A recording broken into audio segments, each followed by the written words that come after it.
Many owners of family businesses expect to sell or transition their businesses to their children on retirement. If this sounds like you, then you may be surprised to hear that while many owners would like to sell to their children, in reality only about 20% will be passed on to the next generation. In this video, we'll cover the reasons and the pros and the cons of selling your business to your children.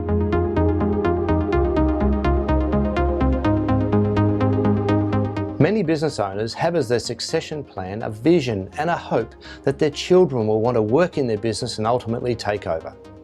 But it's usually not as simple as that and rarely goes to plan.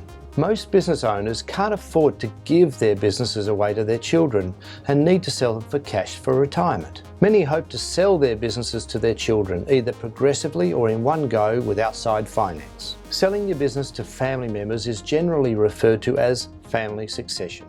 Some business owners have had the expectation for many years that their children will take over and are so convinced that they've never thought to ask their children. And they may be shattered when they find out that their children have no interest in working in their parents' business after their parents retire. The reasons are many and varied. For example, the parents may have big shoes to fill. Sometimes those shoes can be a bit smelly too. Working forever under their mum and dad's watchful eye is not the most exciting thing for many young adults. Many of these businesses are old style, whereas there are now a raft of entirely new industries beckoning the younger generation. Many children have grown up in their parents' businesses and they don't have an appetite to take on the responsibility or go through what their parents have endured. Many don't want the financial burden of owning and running a business of the size that their parents' business has become. In addition to what the children might think, many owners ultimately come to the realization that children just don't have the capacity or skill to run their business. Whether it's because the businesses are too big and complex for their children, or that they simply just don't have the experience. For any or all of these reasons, the reality is that many more owners expect their children to take over than actually do. And only a small number of family businesses are actually sold or transferred to family members. 70 to 80% are either sold to outsiders or are closed after the retirement of the founder. Only about 20% are passed on to the second generation. And only about 10% make it to the third generation. However, business owners don't despair. My advice is to not encourage your children to buy your business. If they don't want to or are unsure, then don't try and talk them into it.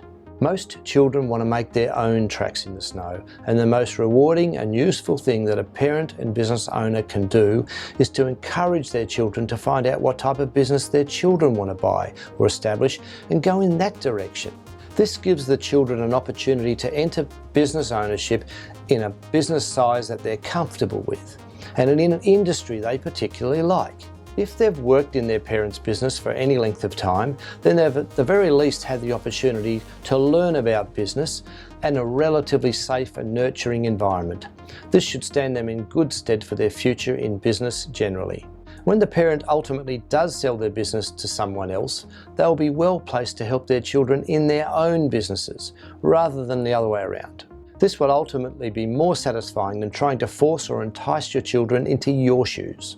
It is also more likely to produce successful outcomes and avoid the bad statistics associated with second and third generation owners. We hope you found this video useful. You can find more tips like it at tonybrown.net and subscribe to see more weekly videos. Bye for now.